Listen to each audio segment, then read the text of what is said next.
Estás escuchando Laboratorio de Juegos, tu podcast sobre la creación de juegos de mesa con Pablo Garayzar y Adrián Alba.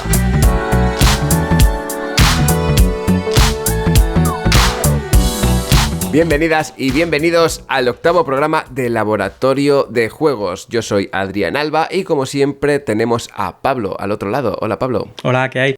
Bueno, en el programa de hoy vamos a tratar, ya lo habréis visto en el título, el tema de la aleatoriedad y el azar en los juegos de mesa. Pero como siempre vamos a empezar resaltando los comentarios más relevantes del programa anterior y haciendo un repaso a la respuesta a la pregunta que hicimos en el programa 7. En el programa de hoy tenemos un montón de comentarios para repasar porque iVoox, pues bueno, ha estado bien cargadito. Sí, on fire. Se agradece un montón que participéis tanto porque a mí personalmente me da la vida. O sea, ver que hay gente que escucha, que comenta y que se va generando una pequeña comunidad alrededor del podcast me hace una ilusión tremenda. Hablando del Telegram, esta semana por lo menos ha habido un montón de movimiento y yo debo pedir perdón porque no tengo tiempo para responder a todo el mundo. Muchas veces no me da tiempo a leer todo, ni leer todos los comentarios, ni responder a todo.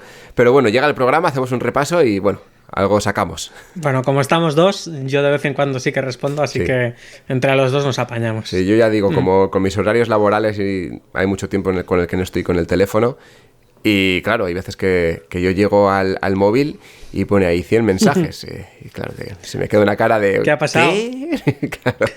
Si aquí estábamos hace 3 semanas, estábamos 7 y había un mensaje cada 2 días. Sí, sí. Pues sí, nos hemos animado. Sí, bueno, eso está bien, a mí me gusta que haya movimiento, eso es bueno, eso quiere decir que estamos haciendo una comunidad bonita. Pues vamos a empezar con los comentarios, vamos a hacer repaso a los comentarios de iVoox, que es donde más tenemos comentarios, y cuéntame...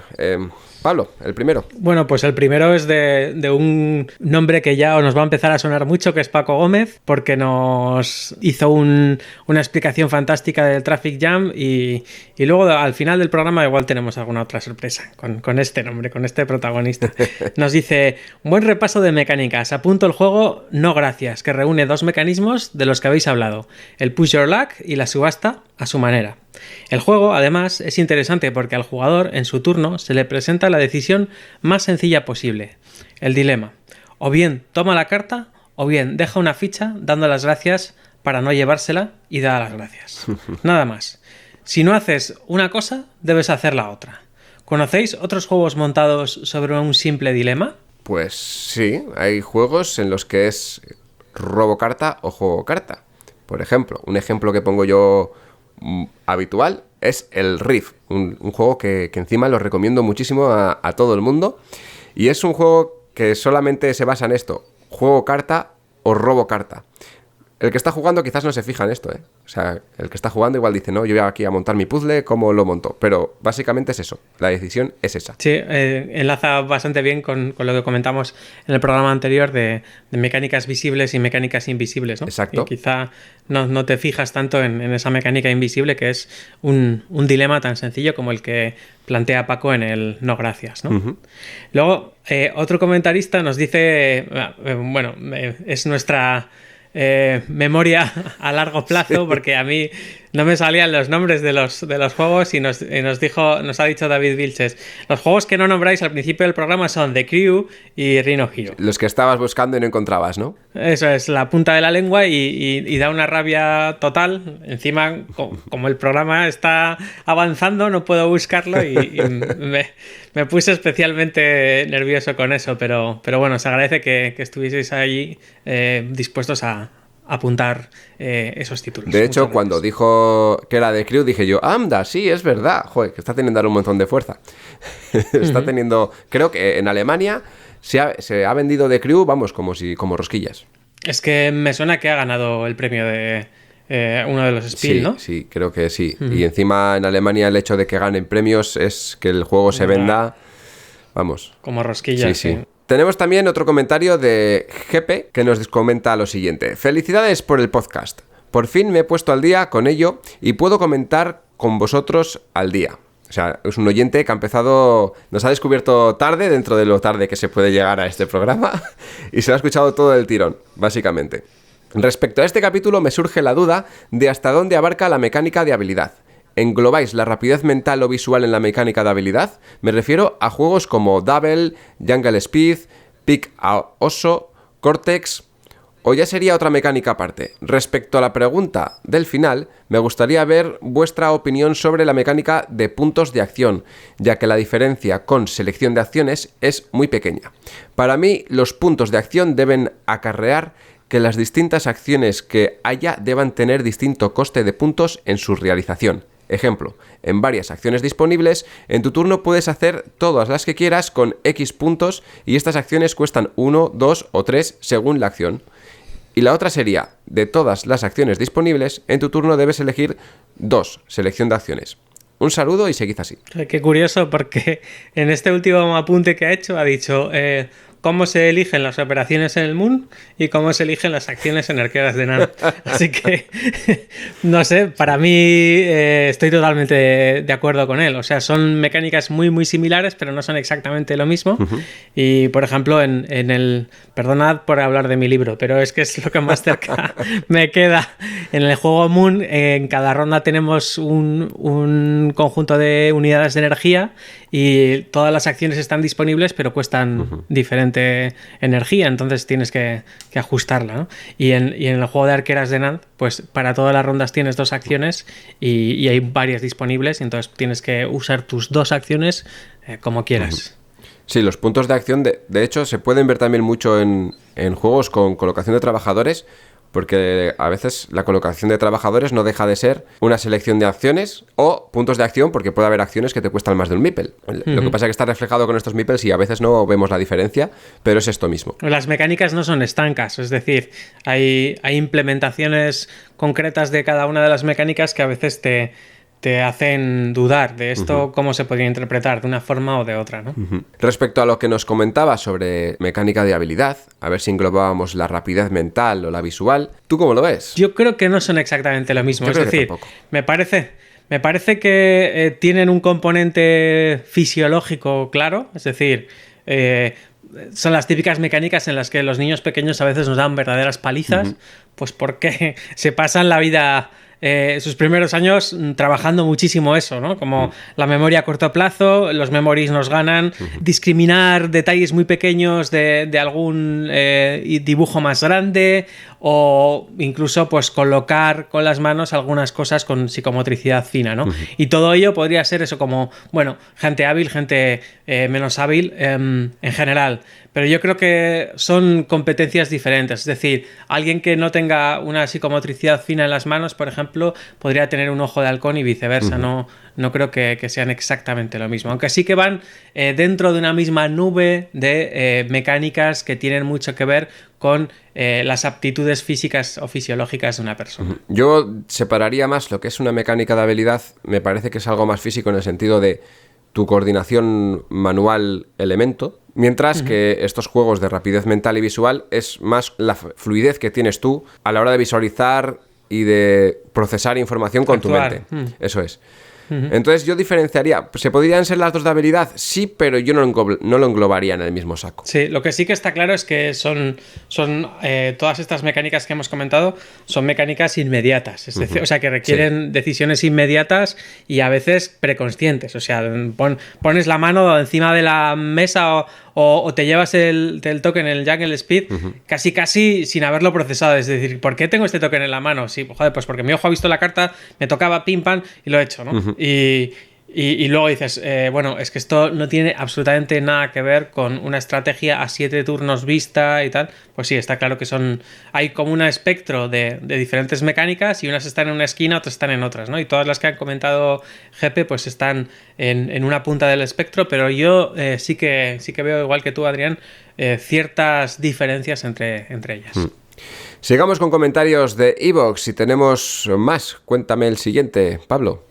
Bueno, pues nuestro comentarista Premium Gold Edition total, que es David Sánchez Serrano, nos sigue comentando y y creo que bueno, que ya le hemos dicho varias veces que está más que invitado al podcast y espero que en futuras semanas pues lo podamos traer. Nos dice, muy buen episodio, me encanta el concepto de mecánica invisible que nunca me había parado a reflexionar. Me parece fascinante esas mecánicas que están todo el rato tocándose y que a veces no sabes dónde acaba una y dónde acaba la otra, ¿no? Un poco justo lo que acabamos de comentar, ¿no? Hay mecánicas que están casi una encima de la otra, como por ejemplo David nos comenta subasta, apuesta, puja, hay sutiles diferencias entre ellas. Pero bueno, él va más allá y dice, afirmo que draft y colocación de trabajadores es en esencia lo mismo. Por otro lado, a mí me gustaría que hablarais de una mecánica, entre comillas, por decirlo de alguna manera, que estoy estudiando mucho y es la rotación del jugador inicial. Lo más típico es hacerlo al siguiente jugador en sentido horario. Pero a mí me gusta hacerlo en sentido antihorario para que el que ha sido jugador inicial no tenga que esperar una ronda entera a que le vuelva a tocar jugar. ¿Qué me podéis decir de esto?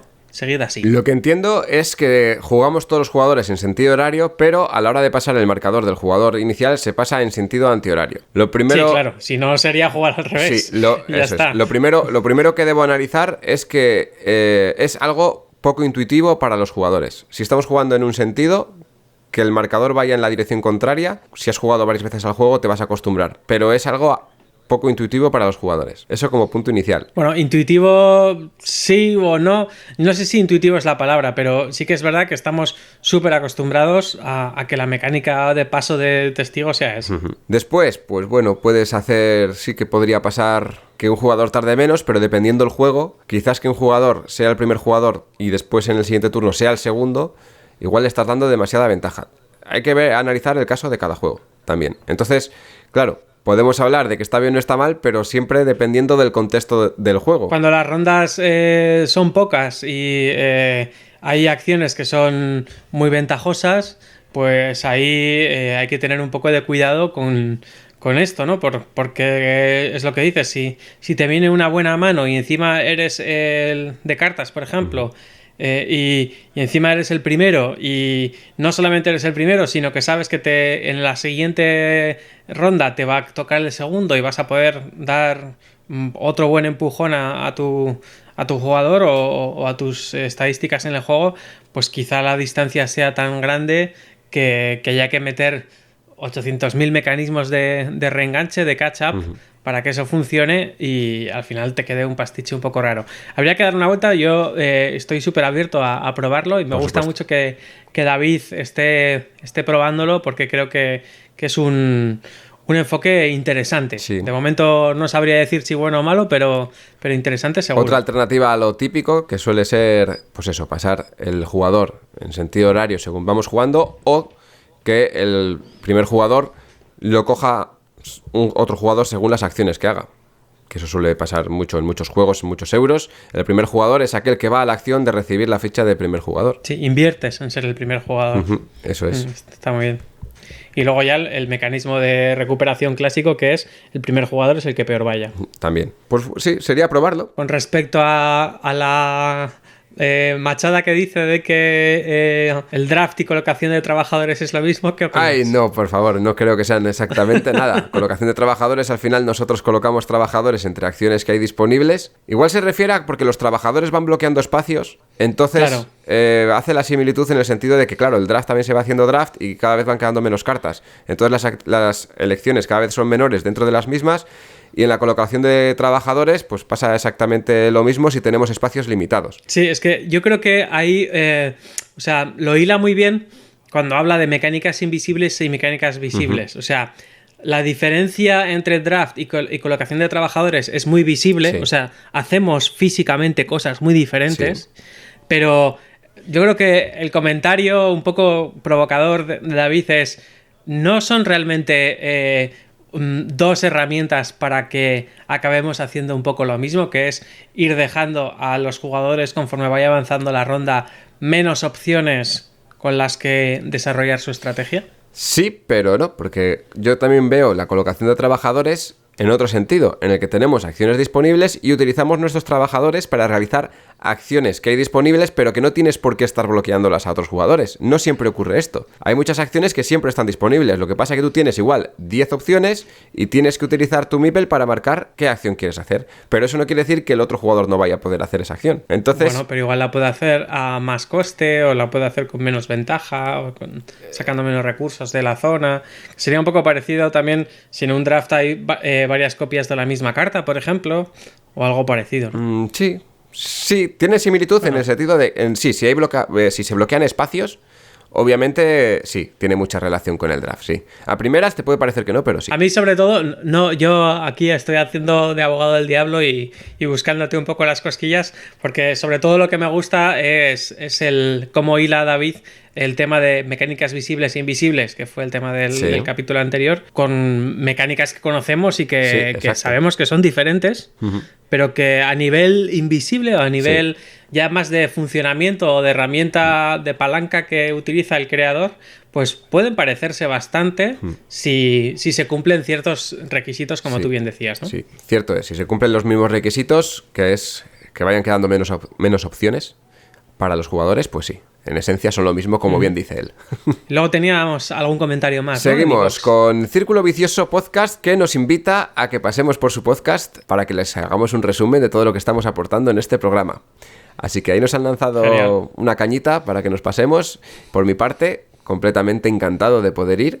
Y no sé tú, Pablo. Lo mismo. Yo, cualquier cosa que sea colaborar entre podcast, encantado. Así que nada, solamente hace falta que nos digan cuándo, ¿verdad? Y después tenemos otro comentario de Percy Negrete, que nos cuenta: hola amigos, qué buen programa que tienen, felicidades. No me pregunten cómo llegué aquí, porque no me acuerdo. Solo estaba buscando información sobre diseño de prototipos para juegos de mesa. Llegué a un podcast de ustedes y de allí comencé a oír el resto. Me he quedado pegado. Me gustaría que hablen sobre hasta qué límites es permitido copiar mecánicas y reglas de otros juegos. Y otro tema que no encuentro en ningún lado es sobre el diseño de juegos de mesa abstractos. Abrazos desde Lima, Perú. Qué ilusión. Otro oyente del otro lado del charco. Sí, estamos haciendo comunidad allí, ¿eh? Ya hay 3 o 4 por lo menos que nos han contactado esta semana, que son desde allí. Que parece que hacerlo así en gente que más o menos nos conocemos y que nos hemos visto las caras, pues es muy en petit comité, pero gracias a iVoox y otras plataformas, pues llegamos a bastante gente y que llega casi de casualidad, eso es lo bueno. Yo creo que también hacemos un contenido que en castellano o en español no existe. Entonces, sí, pues existe, hay muchos podcasts en inglés, pero... O si existe en una muy pequeña medida. Entonces es fácil que cuando alguien busque contenido de creación de juegos de mesa, pues aparezca aquí. Bueno, el último mes acaban de empezar unos creadores mexicanos, no sé si los conoces, Los conocí por Facebook, en un grupo de Facebook, publicitaron unos cuantos de sus vídeos y están súper bien, son los de Detestable Games o Detestable, no sé cómo es, sí. pero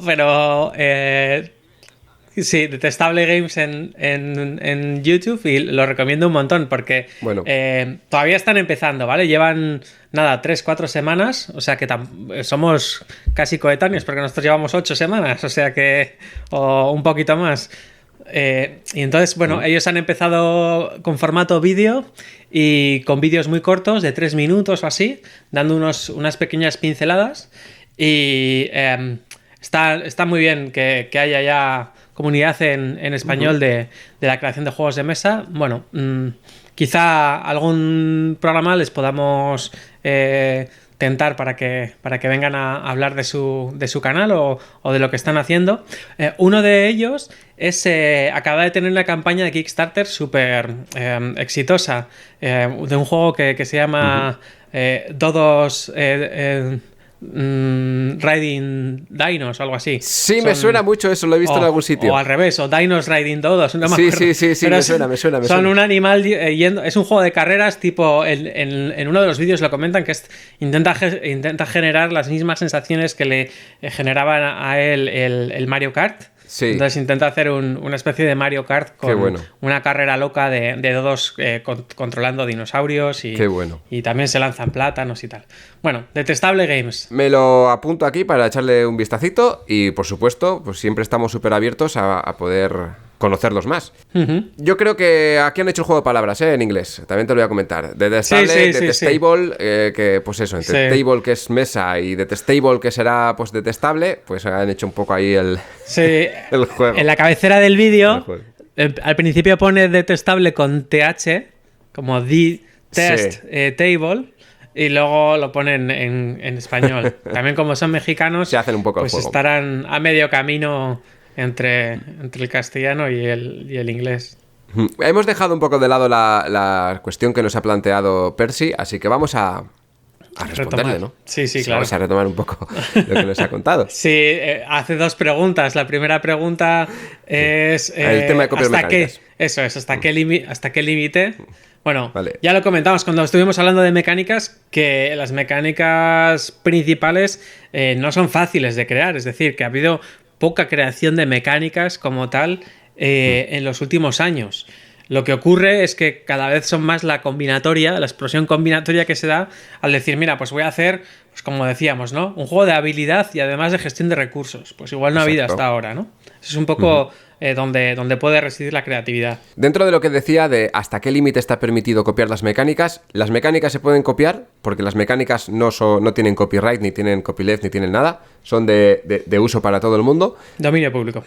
Eso, dominio público, pero lo que no puedes hacer es coger un juego y hacerlo fusilarlo. igual. Hacerlo igual. ¿No? Sí. Es decir, no, mira, he visto aquí uno, pues, ¿cuál está ahora? El Maracaibo. Pues he hecho el Maracaibo y mira, le he dado una temática espacial y ahora se llama Ahora me subo y ya está. y es exactamente el mismo juego, pero con otro lavado de cara. Pues eso sí que está mal. Eso es... Por ejemplo, ha habido varios casos sonados en Kickstarter de gente que ha dicho, oye, es que esto es exactamente mi juego, cambiando las pegatinas.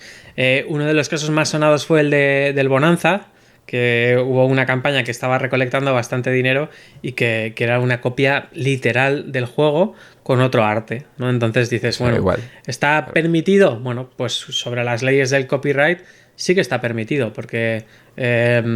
pues ya han pasado, ¿no? En algunas editoriales que sacan el Monopoly y el Superpoly o cosas así. Sí. Pero claro, a nivel de comunidad de juegos de mesa, pues está muy mal visto. Y cuando alguien te pone la cruz en ese sentido, pues es luego muy difícil salir de ahí, ¿no? Entonces, yo creo que es mejor evitar hacer plagios o demasiado homenajes, porque nos metemos en terrenos bastante desagradables, ¿no? De peleas entre autores y tal. Pero si es un homenaje, entiendo que tú haces un homenaje y mientras tengas el permiso del autor, pues original, Sí. pues igual no tienes ningún problema, ¿vale? O sea, eso ya sería ponerse en contacto y demás y... Sí, yo por ejemplo estoy muy flipado con los juegos de informática, ya lo sabéis, juegos de mesa Sí. que tienen que ver con informática, y revisando un poco lo que había, me di cuenta de que unos tipos habían calcado al 100%, pero carta por carta, loseta por loseta, la Isla Prohibida, ¿vale? Sí. Y me sorprendió bastante y dije, joder, estos han hecho la Isla Prohibida, pero en lugar de localizaciones, pues son routers, servidores, movidas de internet. Pero luego miré que en el libro de reglas tenían un párrafo que decían que habían hablado con el autor de la Isla Prohibida, Claro, para poder y que hacerlo. que se le había permitido usar la mecánica tal cual, porque sabían que era un juego educativo, que iba a enseñar a funcionar internet, a cómo funciona internet y no sé qué tal. Entonces había plena disposición del creador original de la idea para tematizar su juego de esa manera. Y eso es un homenaje. No, un homenaje no es lo que tú creas que es un homenaje, sino lo Un que homenaje, te dejan hacer. Eso es, el homenaje tiene que ser con consentimiento del autor. Claro. O con la persona que tenga actualmente el La- poder de ese... La valedora de esos derechos, sí. Exacto. También nos preguntabas sobre el diseño de juegos de mesa abstractos. Es que no vas a encontrar seguramente nada sobre el diseño de juegos de mesa abstractos, porque los juegos abstractos en sí son una o dos mecánicas, a veces más, pero una o dos mecánicas que hilan entre ellas y lo que tú juegas es una mecánica. Entonces, ¿Cómo Sí, diseñas un juego abstracto? Pues junta mecánicas que funcionen entre ellas y no le pongas tema, yo qué sé. sí, ¿No? cuando sobre todo hay mecánicas que se prestan más a hacer juegos abstractos que otras. Es decir, a mí que me va un poco el rollo, pues siempre que haya patrones o que haya cierto puzzle mental, que siempre hablamos Sí. aquí del sudoku mental, pues ahí se va acercando más a un juego abstracto en el que el tema muchas veces se nota que está pegado. Pero cuando estás intentando hacer simulaciones de la vida real con dados y yo que sé, estás intentando simular un pequeño sistema económico o un pequeño sistema de producción de recursos o lo que sea, pues entonces ahí ya es que la mecánica puedes elegir la que quieras, pero el tema va a surgir. O sea, no, si estás generando en cada ronda más recursos, pues ya no va a ser un abstracto, ¿vale? Porque es que eso, el tema le sale por las orejas. También hemos de decir que el 90% de los juegos son abstractos. Aunque luego tengan un tema y le siente muy bien, seguramente si ese tema no estuviera, el juego seguiría funcionando igual de bien. De hecho, cuando estás jugando, si tienes el tema, igual tú estás pensando, pues sí, mira, soy un vaquero que está llevando vacas del punto A al punto B, pero a lo mejor tú lo que estás haciendo es simplemente mover cubos del punto A al punto B, y si no te ponen el tema, pues te va a estar funcionando igual de bien. Luego ya depende en tu mente si el tema hace que lo disfrutes más o lo disfrutes menos. Pero la mecánica es exactamente la misma. Sí, es como si la pregunta fuera cómo se pueden diseñar coches sin carrocería. Bueno, pues no se la pongas, ya está. O sea, Sí. el diseño es Sí. muy parecido, es casi igual que un diseño de un juego de mesa con tema. Claro, porque el coche podemos llevar el chasis y los asientos para poder sentarnos nosotros y ya está. Entonces... Y todos serían iguales. Ninguno, ni rojo, ni azul, ni verde, ni ventanas, ni aire acondicionado. ¿Algún otro comentario en otras redes? Tenemos en Telegram, tenemos un comentario que también es digno de mención, de Carlos. Suele ser... Otro habitual. Otro habitual que nos comenta por Instagram. Daunes, suele ser. Carlos Daunes. Creador de Ludo Norte. Bueno, creador de Ludo Norte, un diseñador de juegos de mesa que está en Ludo Norte, porque igual queda como que ha creado el Ludo Norte, ¿no? Ah, vale, sí. Un creador desde Ludo Norte. Comentario nos cuenta lo siguiente. Juego de apuestas, más o menos escondidas, y Push Your Luck tenéis el Skull. Yo no sé qué juego es este. Tampoco. El Skull. Dice, en cuanto a la finalización de partida, me resulta muy interesante el sistema del Ganges. 2 tracks que van en dirección opuesta y que terminan la partida en el momento en que coinciden. Este Ganges es un juego que me gusta bastante. Y es verdad, tenemos 2 tracks que están superpuestos. Entonces hay un contador que va en sentido horario, otro contador que va en sentido antihorario por el mismo track, y en el momento que un jugador hace coincidir sus 2 fichas de cada track, pues se acaba la partida, ¿vale? Y cada vez pues puedes hacer que coincidan en un punto completamente diferente, y dentro del juego también hace que la estrategia a jugar sea diferente. Nos sigue contando, y el sistema del San Juan, Puerto Rico de cartas, lo pone entre paréntesis para que sepamos cuál es el San Juan, en el momento en el que se construye el 12º edificio, chimpún. Vale. Duodécimo. Sí. 12º es 1 entre 12. Eso es, duodécimo. Sí. En el San Juan, exacto. Ahí pasa lo mismo que como en el Roll Player. No, perdón, el Roll for the Galaxy. En el momento en el que se construye el 12º. Duodécimo, por favor. Duodécimo. Es que estaba leyendo el comentario otra vez. Duodécimo. Entonces, bueno, duodécimo. Pues se acaba la partida. Sigue comentando. Como Push Your Luck, puro y duro, me funciona muy bien el Diamantes, Porta Royal y Celestia, a los que yo no he jugado. Yo tampoco, la verdad. Está claro que Carlos tiene una ludoteca amplia en casa, ¿eh? O muy diferente a la mía, por lo menos. Sí, yo creo que con un público más familiar se tiene otro tipo de juegos. Sí, también, seguramente. Bueno, Ganges no es tan familiar y ha jugado, o por lo menos... O por lo menos sabe de qué va. No estoy diciendo que tenga toda la colección de ABBA en casa, pero digo que tus compras y las de Carlos igual son un poco diferentes. Sí, son bastante diferentes, seguramente. Vale, hasta aquí el comentario de Carlos. No sé si quieres repuntar algo, simplemente. Bueno, también si lo hilamos ya con la pregunta, pues sigue y sigue comentando. Sí, nada. Diciendo pues, que si quieres entramos ya con lo que son las respuestas a la pues pregunta. Sí, vamos a pasar a las respuestas de la pregunta anterior, que la pregunta fue: ¿qué mecánicas queréis que tratemos en el programa? Aquí nos responde Carlos. Gestión de recursos, cómo equilibrarlos, o aquellos juegos en los que tenéis que establecer precios a los objetos. ¿Cómo busco el equilibrio entre lo que necesito conseguir y lo que quiero gastar? Me parece interesante. Pues mira, ahí tenemos bastante tema que tratar.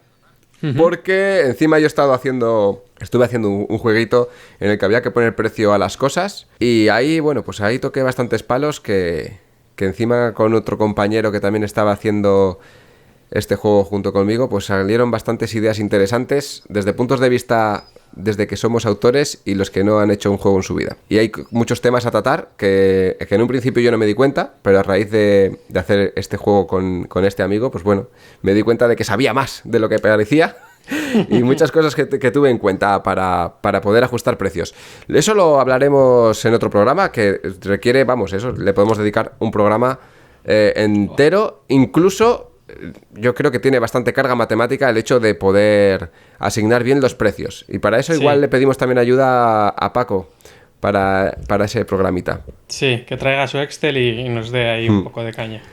Tenemos también respuestas al programa en Instagram. Tenemos alguna y nos dicen que queremos que toquemos las siguientes mecánicas. Tenemos también gestión de dados, exploración de territorio y mecánicas innovadoras, así como general. Innovadoras, pues bueno, cuando se nos ocurra alguna o veamos alguna novedosa, pues es un poco difícil encontrar mecánicas nuevas hoy en día. Súper innovadora, la de Moon. Sí. Simular un ordenador de verdad. Mira, eso es maravilloso. Ya, pero claro luego... la movida es que no vale para ningún otro juego. Porque el juego es eso es el juego. Claro, eso es el juego. Bueno, yo creo que sí. Yo creo que sí lo podrías implementar porque al final no dejas de tener una mecánica de puntos de acción, como hemos dicho antes.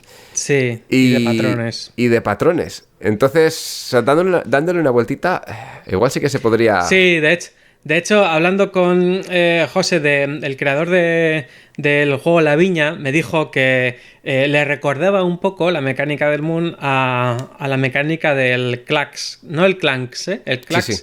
Uno que es de Mundo Disco. Se inventan una especie de... En los libros de Terry Pratchett se inventan una especie de internet que está súper guapo, o sea, es como la vida real, pero en un mundo fantástico que funciona con un sistema de luces y, bueno, los patrones que se generan ahí con las luces y las mecánicas que se desarrollan en el juego resuenan un poco a lo que se hace en Moon. Entonces, bueno, podríamos...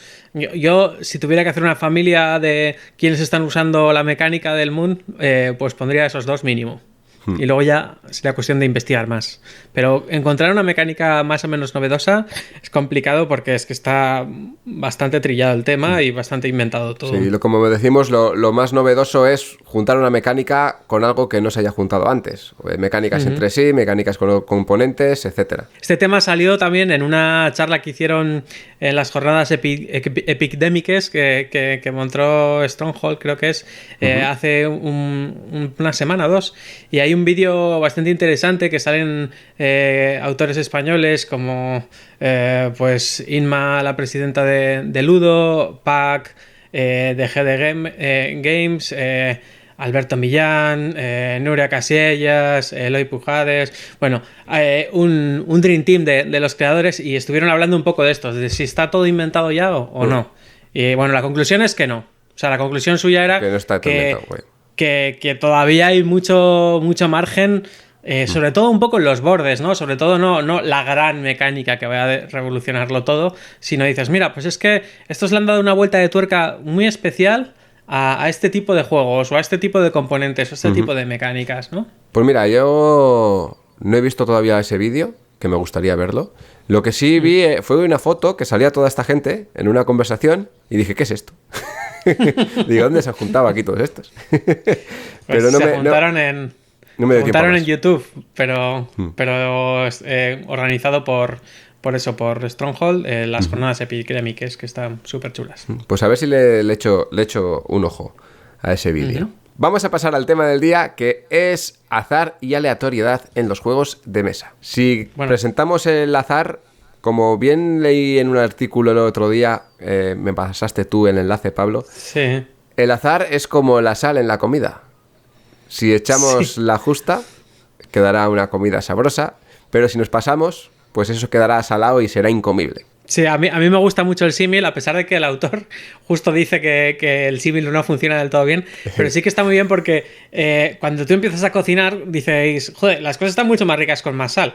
Y les empiezas a echar cada vez más sal, y al final llega un punto en el que te has pasado, ¿no? Llega un punto en el que todo te sabe súper salado y tu comida pues no está bien. Entonces pasas un poco a lo contrario, vas reduciendo sal y al final te queda pues una comida que va a los sabores principales, pero que son sabores que no son tan sabrosos. Entonces, el punto de volver otra vez a poner sal, pero sin que pienses que cuanto más sal, más divertido, pues es el punto en el que tenemos que llegar.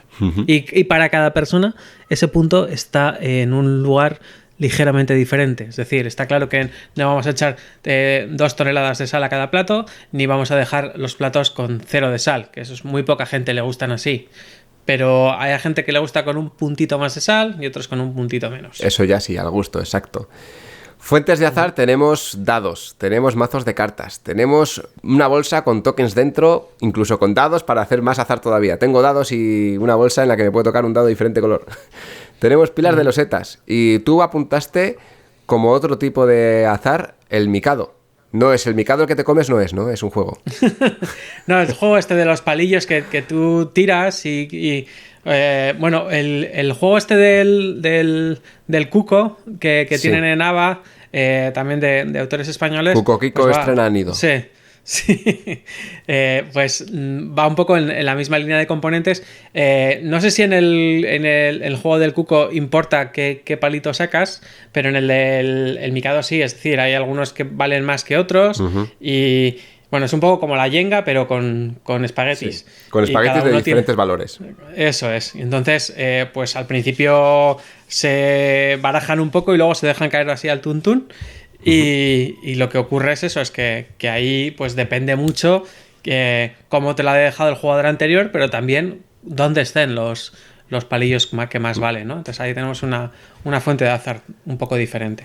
Hablando de los tipos de azar, nos podemos encontrar azar puro, como podría ser lanzar un dado, pero nos podemos encontrar azar mucho más controlable, como puede ser un mazo de cartas, como puede ser una pila de losetas que se vaya agotando, una bolsa con tokens, por ejemplo, que vaya saliendo los tokens de esa bolsa.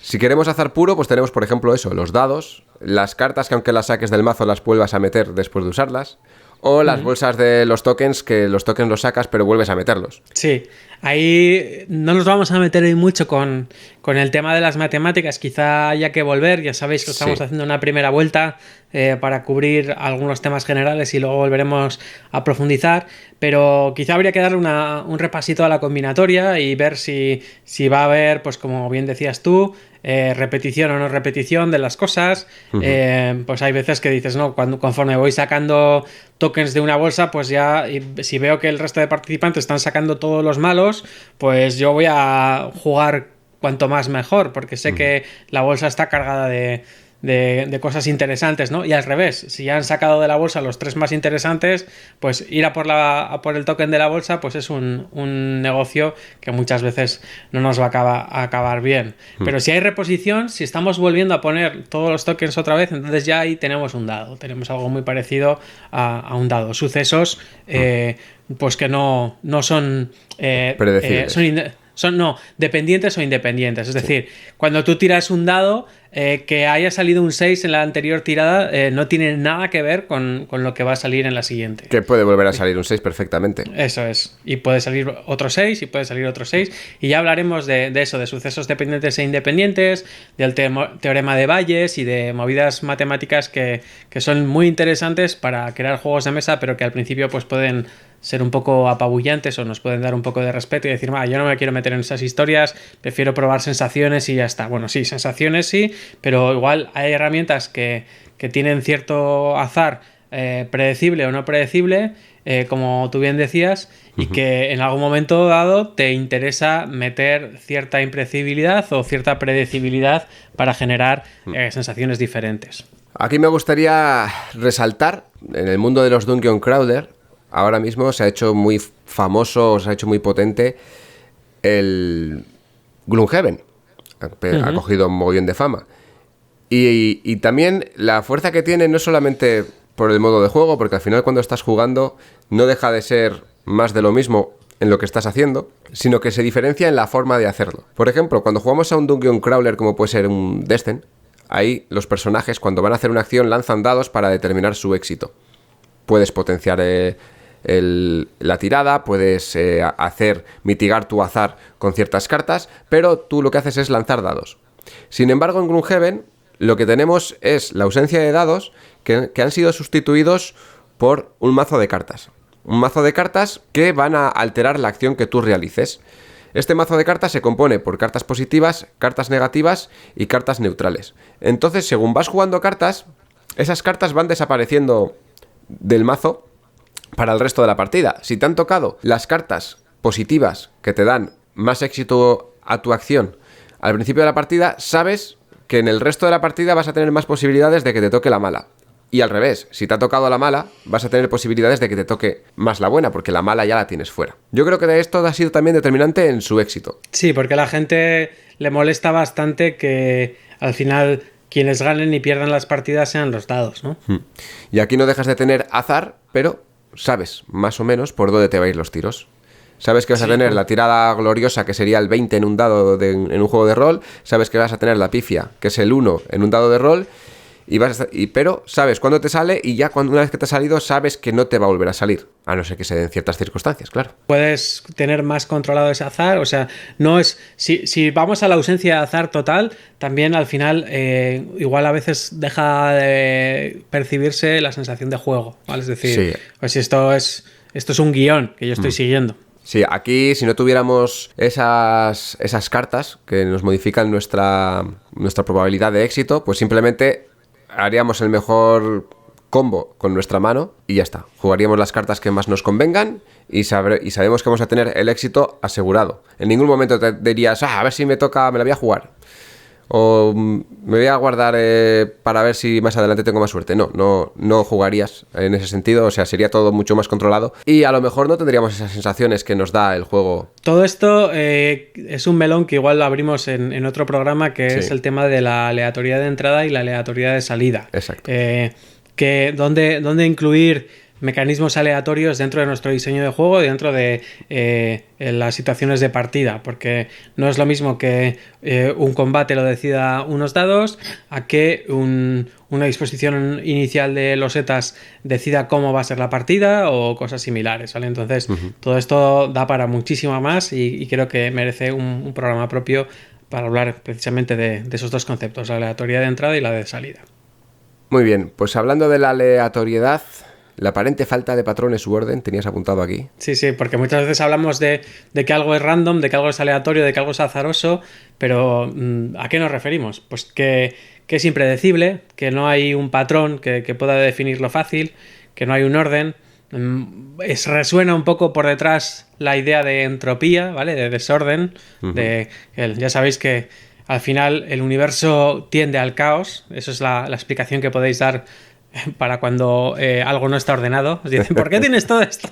Bueno, es que es el universo que tiende al caos, ¿no? Pues es tal cual. O sea, siempre que quieres ordenar algo, pues tienes que desordenar otra cosa. Y siempre que quieres limpiar algo, tienes que ensuciar otra cosa. El universo va cada vez hacia, pues eso, más... el caos. Como hemos dicho en este programa, vamos a hablar simplemente muy por encima de estos detalles porque hay mucho que desgranar dentro del mundo del azar. Hablaríamos también de información imperfecta vis aleatoriedad. Sí, la información imperfecta muchas veces está relacionada con la aleatoriedad, pero no es exactamente lo mismo. Es decir, cuando nosotros, por ejemplo, repartimos cartas en un juego de cartas y la baraja ha sido bien desordenada, ha sido bien barajada, pues ahí tenemos un poco de las dos cosas, ¿vale? Tenemos la aleatoriedad a la hora de hacer el la desordenación de esas cartas más o menos bien hecha y que no sabemos qué cartas tiene cada jugador.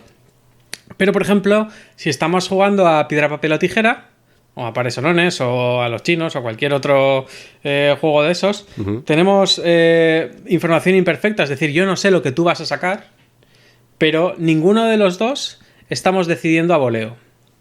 ¿Vale?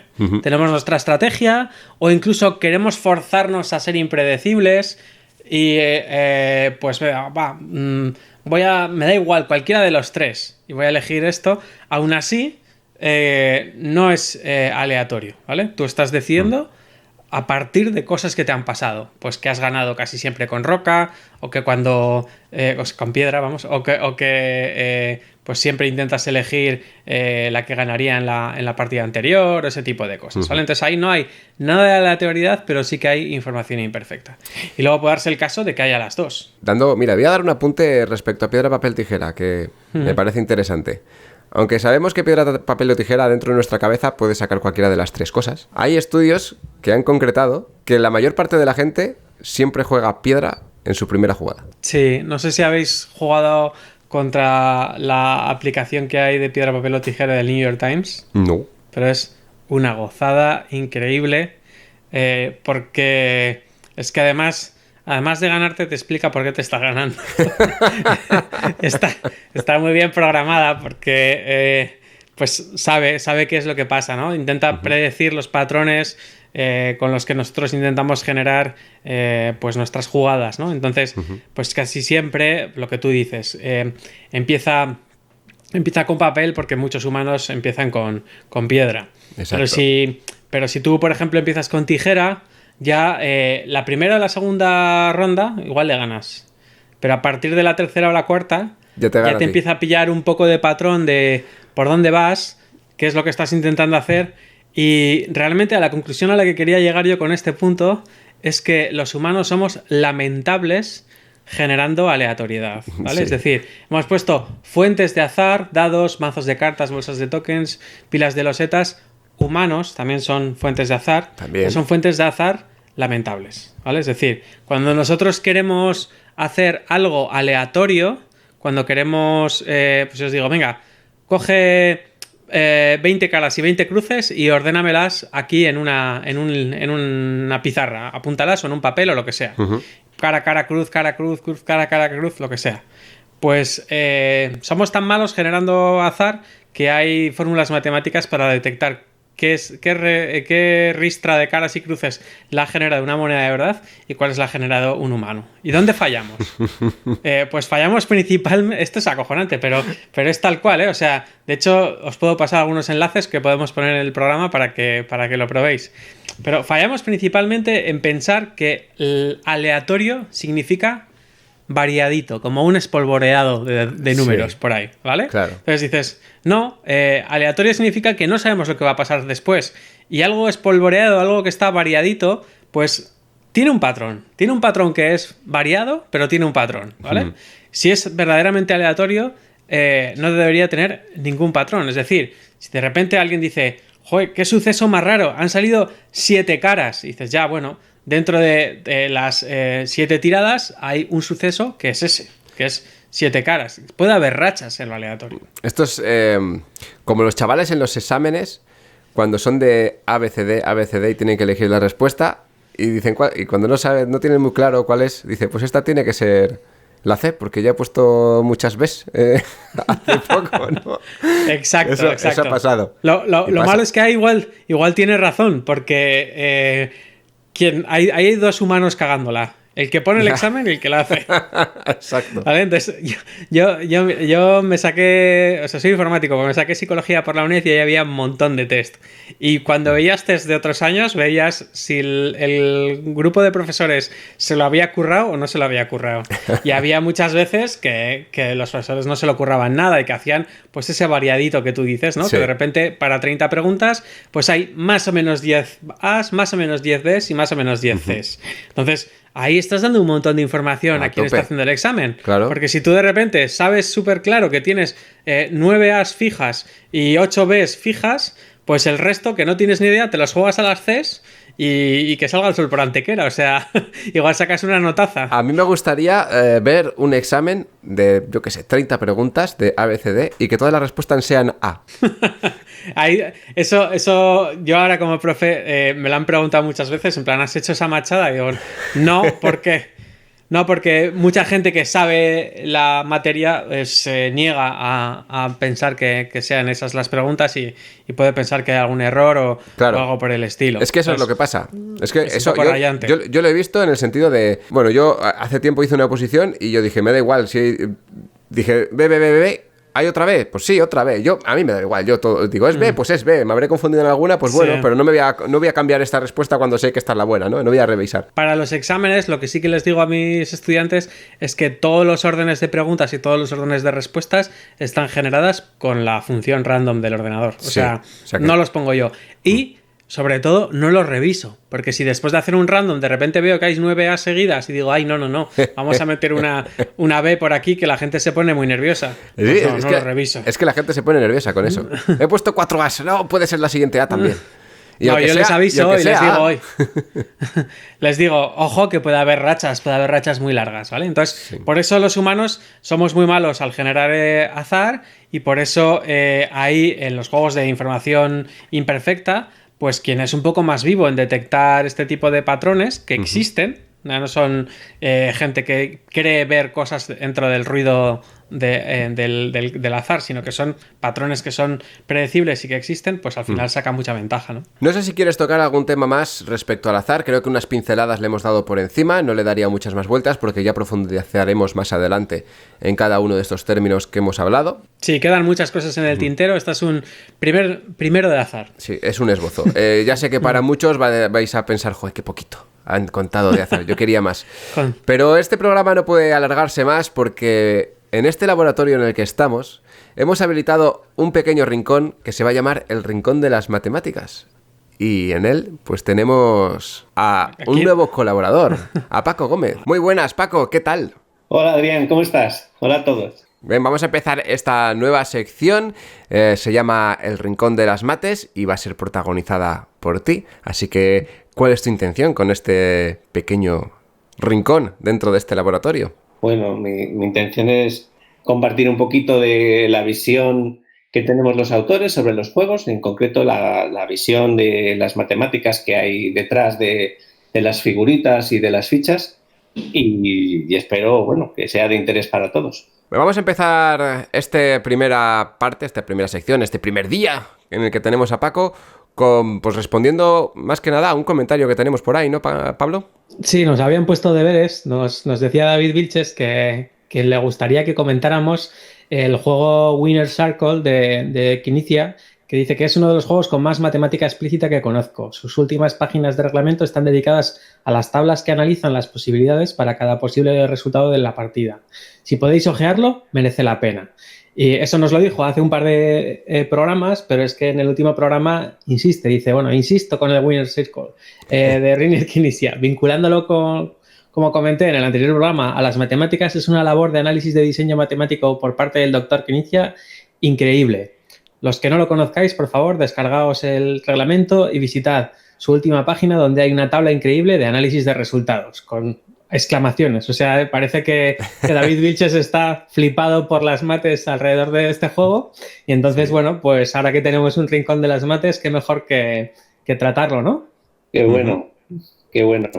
Bueno, pues veo que otra vez Knizia no se ha presentado al programa, así que intentaré interpretar lo que él dice. No. La verdad que tengo el Winner Circle, que es uno de mis juegos favoritos, lo tengo que decir, o sea, que ha dado en el clavo.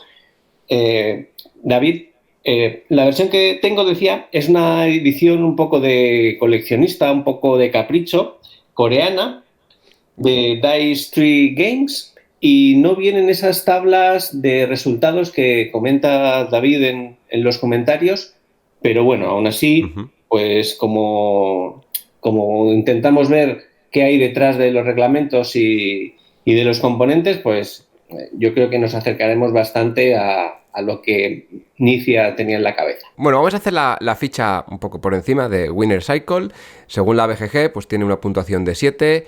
de 2 a 6 jugadores, una duración de 45 a 60 minutos para 10 años en adelante, con un peso de 1,61, así que bastante ligerito, y por el diseñador Reiner Knizia, como ya hemos dicho, y publicado en España por Más que Oca. Y en el mundo por un montón de editoriales. Sí, aquí sale un listado de editoriales, un montón, sí, por lo menos 6 salen aquí.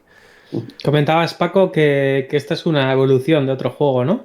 Sí, yo el que conocí en primer lugar es Royal Turf, y bueno, pues esta es una apuesta al día. El juego es principalmente el mismo, pero bueno, cuando se hacen juegos tan buenos como este, pues muchas editoriales de muchos países le proponen reeditarlo y al final pues se hacen ediciones tan chulas como esta que tengo delante, que tiene caballitos de plástico pintados de colorcitos y es una puesta en mesa espectacular. El Royal Turf, o según la BGG, Turf Horse Racing.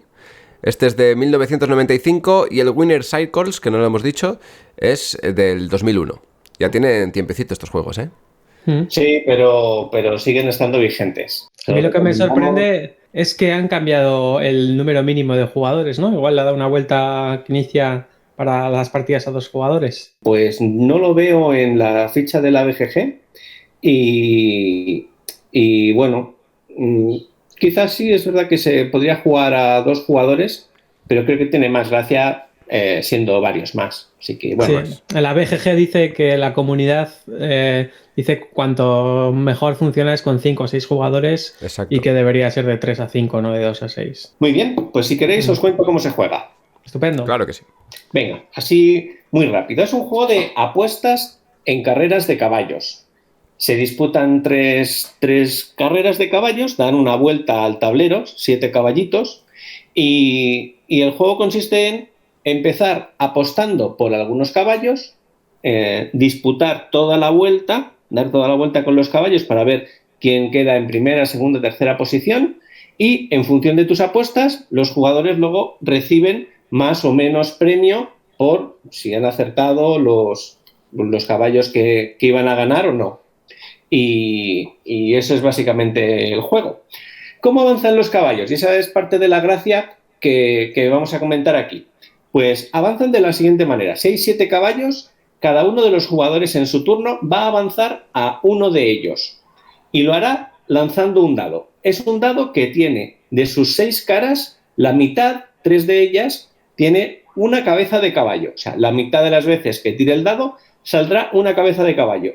Y un sexto de las otras veces pues saldrá o una herradura, que es lo que hay en una cara, o una silla de montar a caballo, que es otra, y el casco del jockey es otra de las caras. De manera que cuando decide o cuando le llega el turno a un jugador, lanza el dado. Y a continuación mira las fichas que tienen esos caballos. Cada caballo tiene una reacción distinta a ese dado y, pues por ejemplo, tenemos aquí un ejemplo, lo tengo delante, Regret, que es un caballo que cuando sale la cabeza de caballo, pues avanza una casilla, una posición.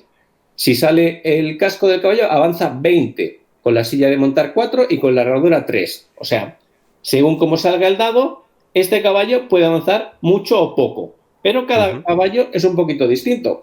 Sir Barton, por ejemplo, pues con la cabeza de caballo, que es lo más frecuente, avanzaría 3, pero con la silla de montar o con el casco avanzaría 10, aunque solo 1 con la herradura. Así que en su turno el jugador lanza el dado, mira cuánto podía correr cada uno de los caballos con lo que ha salido por ejemplo la herradura, y ve por delante, pues mira, este caballo podría avanzar 3, este 1, este 8, y bueno, pues mirando unos y otros, él decide qué caballo avanzar.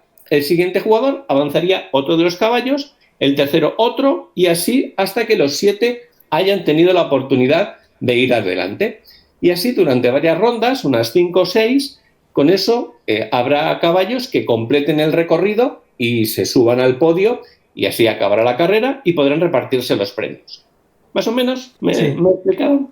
Perfectamente. Sí. A mí lo único que me queda un poco de duda es si hay algún mecanismo para que los diferentes jugadores no apuesten a lo mismo. Pues no hay mucho de eso y igual es la crítica que le hago al al juego, si no es muy osado criticar un juegazo como este, pero ocurre que cuando algunos caballos tienen a muchos pujadores por detrás, muchos apostantes que confían en Sir Barton para ganar la carrera, pues son muchos los que van a elegir los mejores avances para que ese caballo corra mucho. Y aquel jugador que elija un caballo él solo, pues solo él mirará porque cuando le toque a él, pues ese caballo avance mucho. Y si no tiene la suerte del dado, pues otros jugadores elegirán que avance su caballo cuando el dado le dé muy poquito avance. Entonces, bueno, el juego tiene eso que está un poquito compensado porque en la tabla de premios o de recompensas, pues los caballos que han sido empujados por muchos jugadores, porque ha habido muchos que han apostado por él, el premio se lo reparten. O sea, no es lo mismo que ganes tú solo, que eres el único que ha confiado en un caballo, que te llevas más puntuación, que si han sido muchos los jugadores. Entonces el juego sí es verdad que suelen ganar los caballos que tienen más apostantes por detrás porque hay más jugadores mirando porque ese caballo le vaya bien. Así que, bueno temáticamente queda perfecto, ¿no? Porque es un poco lo que pasa. Tiene sentido y está bien y, bueno, pues hay que conocerlo y ya está. Muy bien. Vale, pues ya sabemos un poco cómo se juega. Ahora vamos a comentar las matemáticas que hay detrás. Sospecho que las tablas de las que hablaba David en el comentario en iVoox lo que reflejaban era si hay caballos mejores que otros. Cada caballo tiene una tabla distinta. Antes habíamos comentado uno que podía avanzar la mitad de las veces una casilla, otras veces 20, 4 y 3. Otros pues tiene una tabla diferente, 3, 10, 10, 1. Otros 5, 4, 5, 6. ¿Hay alguno mejor que otro? Bueno, pues todos los caballos están equilibrados, como no podía ser de otra forma, de manera que la esperanza estadística de avance de los caballos acaba siendo, en todos los casos, de 5 casillas por turno. O sea, si ponemos a todos los caballos en línea recta y a todos ellos les tiramos el dado 1.000.000 de veces y lo hacemos avanzar según marque su tabla, la configuración de ese caballo, todos acabarán acercándose a los 5 millones de casillas avanzadas. El que avanza 20 casillas de golpe cuando le sale el casco del jinete, en realidad pues se compensa porque la mitad de las veces va a avanzar solo uno cuando salga la cabeza de caballo.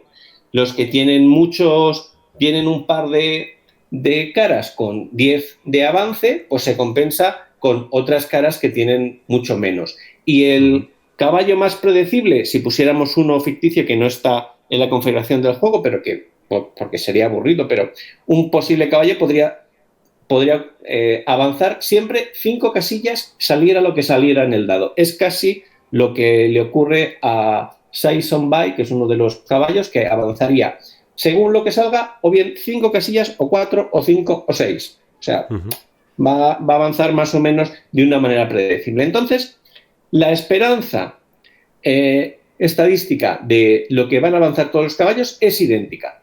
Entonces, ¿todos los caballos tienen la misma probabilidad de ganar la carrera? ¿Vosotros qué creéis? Yo diría que sí. En el largo plazo parece que sí, de eso va la esperanza, claro, ¿no? Pero claro, entiendo que tiene un truco esa pregunta.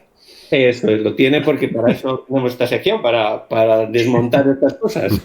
Porque es así. Imaginaos que jugamos los tres a las quinielas y tenemos pues porcentajes de acierto de resultados, pues también con estos patrones. Si yo, por ejemplo, soy muy regular y siempre acierto 7 resultados, estaré siempre en la media.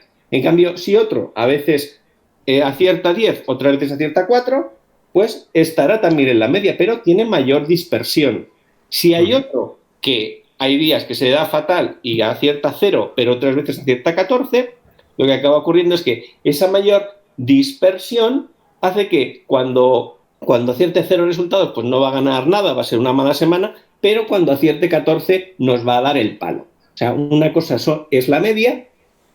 Todas las distribuciones de probabilidad de todos los caballos tienen la misma media, avanzan 5 casillas cada vez que se mueven de media, pero la dispersión es muy distinta. Y cuando avanzan tantos caballos, pues ocurre que los que tienen mayor dispersión, o sea, los que tienen números más altos y más bajos, pues tienen más posibilidades de acabar primeros, porque desde luego el que avanza 5, 5, 5, 5, 5, 5, pues siempre va a estar, no siempre, pero muy mayoritariamente va a estar en mitad del pelotón. Entonces llegar siempre cuarto, pues le va a dar muy, muy poquito. O sea, solo en partidas donde los jugadores jueguen a fastidiarse y a frenar a los caballos de los demás, una partida muy, muy, muy lenta, es donde tendría oportunidades de ganar este caballo medio o este size on buy que tiene valores muy promediados.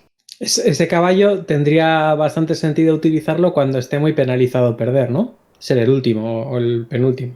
Eso es, en este juego, como en muchos, pues se premia mucho quedar primero, segundo y tercero. Es verdad que tiene una pequeña penalización quedar el séptimo, pero bueno, por darle un poquito de gracia también a la partida y darle emoción también a la cola del pelotón, pero bueno, se premia más ir por delante porque es lo divertido, ¿no?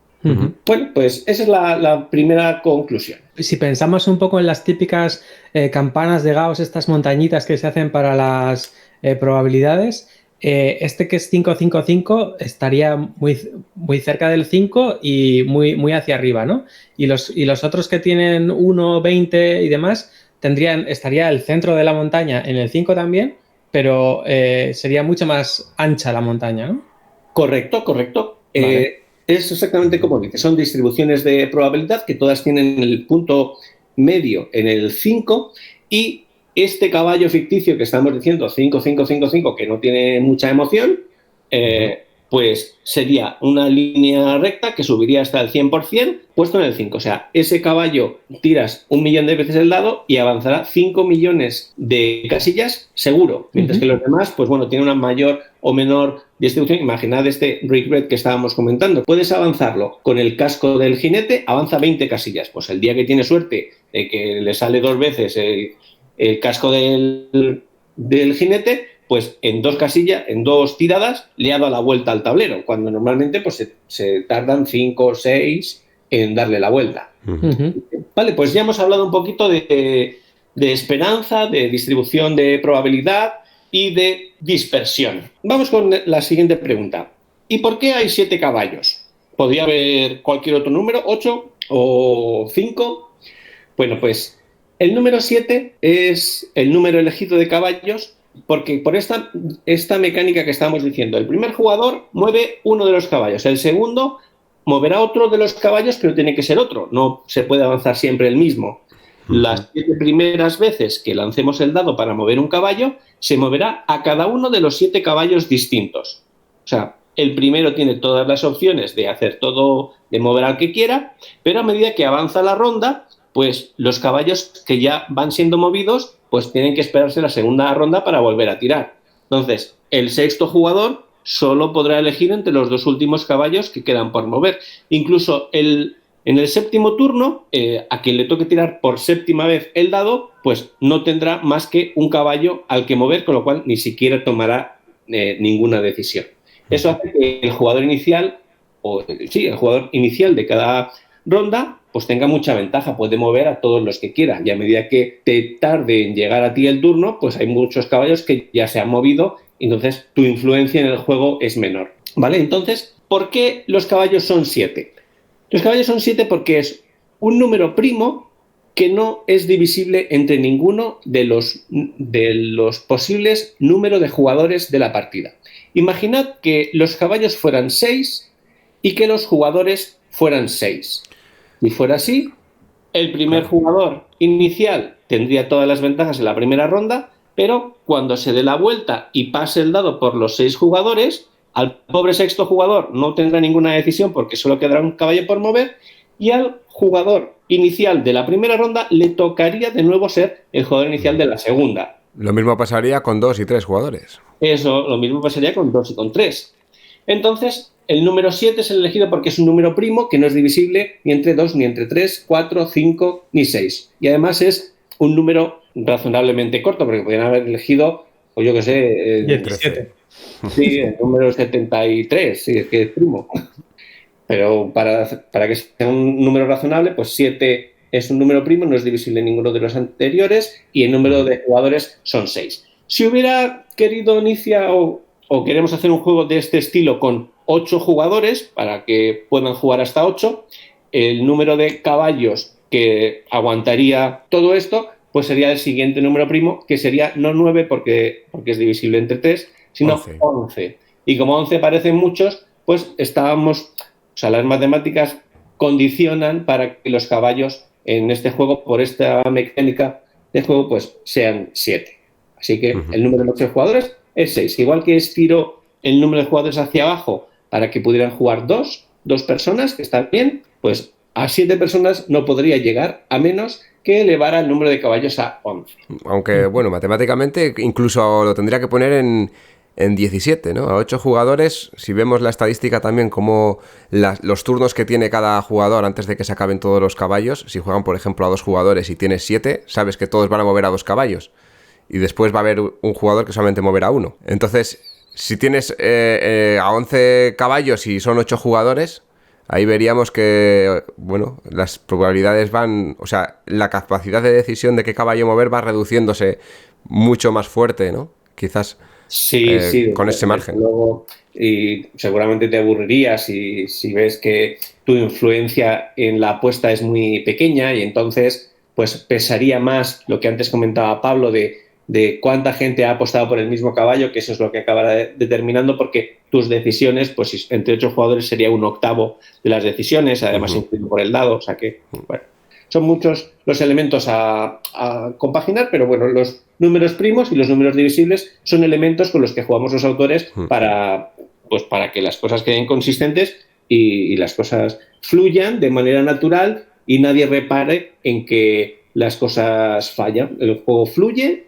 y ya está, porque parece que tiene un diseño sencillo y así lo es, pero hay cosas que no ven en los manuales y que aquí sacaremos a la luz. Muy bien. Una última pregunta. Si te hicieran el encargo de ampliar esto a 11 caballos, ¿crees que tendría sentido ampliar el tamaño o las casillas que hacen falta para dar una ronda o una vuelta entera al circuito o no tendría nada que ver? ¿Cómo lo ves? Así, abuela pluma, sin pensarlo mucho. Bueno, yo creo que no se resentiría demasiado el juego, teniendo en cuenta además que se juegan 3 carreras seguidas. Si aumentamos la carrera al doble, pues digamos que corres el riesgo de que la carrera quede bastante decidida al principio y entonces la emoción decaiga, la duración de la partida también aumenta. Claro. Bueno, siempre son muchos los factores que hay que sopesar, pero digamos que si se sienta más gente a la mesa, la partida durará más. Aparte de que estoy pensando que avanzando 11 caballos ya la partida va a durar más por fuerza, con lo cual igual el número 7 es que viene forzado. O sea que si nos ponemos a mover 11 caballos cada ronda, pues se hace, aparte de que hay otras mecánicas que implementa el autor para que los caballos no coincidan en la misma casilla. Es una manera de molestarse o, bueno, si un caballo va a avanzar a la casilla siguiente y tiene un caballo delante, pues o le rebasa o se tiene que quedar por detrás. Bueno, también habría que ajustarlo. Bueno. Está muy bien eso también. Igual lo tenemos que tratar en otro rincón de las mates. Trucos matemáticos para evitar los empates, ¿no? Sí, hay cositas que comentar. Sí, ese es un caso. Aunque yo creo que no influye en las reglas del juego a qué caballos ganan, porque se van subiendo al podio a medida que cruzan la línea de meta. Pero es verdad que sí resuelve el empate por detrás. Decíamos que hay una pequeña penalización para el último de los caballos, el que queda en último lugar, y ese caballo, pues como no puede coincidir en la casilla con otro, siempre hay uno que es el último. Muy bien. Así que, bueno, pues, no sé si esto es a lo que se refería David o ha visto alguna cosita más. Yo creo que el análisis El análisis ha estado súper ajustado a lo que se comentaba y además es un poco lo que tú decías, ¿no? Hay muchas cosas que igual en determinadas versiones tú te has comprado la versión Super Pro del juego y te has perdido esas 2 páginas de análisis, pero que si tienes una mirada matemática como la tienes tú, pues casi no te hacen falta porque ya lo estás viendo, ¿no? Y eso es una gozada. Como pues cada persona ve los juegos un poco con su bagaje y el tuyo, como viene de haberte pegado tanto con este tipo de tablas y este tipo de ajustes, pues hace que nos cuentes además los juegos de una manera muy particular, ¿no? Sí, además coincide yo creo que con 2 tipos de jugadores. Hay unos que reconocen que les gusta leer las reglas. Yo no soy de esos. A mí lo que me gusta es destripar los componentes para descubrir lo que tienen detrás. O sea, que eso que a lo mejor pues algunos disfrutan con ese apartado de notas del diseñador y cuenta un poco los intríngulis del juego, que no es muy frecuente en juegos más sencillos, pero por lo menos sí te quedan los componentes para darle vueltas, para analizarlos, y entonces ves la configuración de los caballos y por qué es esta, y bueno, pues eso te hace ver cómo está diseñado el juego y también luego te sirve para tener trucos e intentar ganar. También saber cómo están configurados los números te ayuda a tomar decisiones durante la partida. Con más conocimiento matemático, más victorias. Hay que apuntarlo, ¿eh? Bueno, no siempre, porque hay muchos juegos que compensan eso con decisiones de los jugadores, bueno, que intentan compensar ellos mismos, pues eso, intentan fastidiar un poco al que va por delante o al jugador favorito. Sí, claro. En este juego tú también puedes elegir mover al caballo que no es el tuyo para que se mueva menos, ¿no? Así ya no le das la opción de moverse mucho más al otro. Esas son las 2 estrategias, o haces que los tuyos corran mucho o haces que los de los demás se frenen más. Sí, será ver un poco también lo que te compense más en cada tirada, ¿no? Imagino. No he jugado, así que no te puedo decir mucho del juego. Bueno, pues lo tenemos pendiente. Habrá que hincarle el diente en cuanto podamos, sí. Ya sabes que las apuestas me chiflan. Bueno, pero esto no son apuestas, esto es hacer que los caballos corran. Sí, pero hay que apostar. Bueno, lo haría así, gustoso, ¿eh? Yo jugar juego gustoso. Ahora, mis sensaciones después de la partida, igual troleo un poco y demás, pero... Bueno. Pero sí, me apunto a esa partida para por lo menos probarlo. No puedo decir que no. Muy bien. Oye, pues no sé, Adrián, pero a mí me ha encantado esta mirada matemática. Habrá que llamarla a Paco más veces, ¿no? Paco tiene ya su rincón aquí. Hemos creado el rincón de las matemáticas para que se pase siempre que quiera. Va a tener aquí este huequito dentro del laboratorio para poder analizar los juegos de esta manera matemática. O no matemáticas, y hay otras cosas que analizar también, ¿eh? Bueno, sí. Pues gracias por la confianza y yo encantado de venir aquí. Dependerá también de los deberes matemáticos que nos pongan los oyentes. Ha venido David con sus inquietudes y bueno, si la gente se anima a comentar y a decir pues qué le gustaría que comentara Paco o cualquiera de nosotros, pues muy bienvenido. Ya sabéis que esto os hacemos bastante caso, así que no dejéis de comentar. Oye, aparte que nos ayuda. Haremos lo que podamos. Aparte de eso, recalcar el hecho de que comentéis y preguntéis porque nos ayuda a orientar los programas. Nosotros vamos tocando temas, pero según vais comentando cosas, pues podemos orientarlos más a lo que realmente queréis saber. Y si no, bueno, Paco tiene el baúl lleno de historias matemáticas para contarnos, así que exacto, haremos con él siempre que se anime y que pueda. Muy bien. Muy bien, Paco, pues nos vemos en el siguiente Rincón de las Mates. Muchas gracias a todos. No sé si quieres mandarle alguna pregunta a nuestros oyentes para la siguiente vez que vengas. Bueno, mira, me gustaría saber quién tiene esta misma afición que tengo yo de comprar un juego y contar las cartas que tienen la misma numeración, ver cuántas fichas hay de cada, intentar descubrir qué es lo que hay detrás y que el autor no ha contado las reglas, pero que acaba formando parte del juego. ¿Quién tiene esa afición de destripar juegos y sus componentes?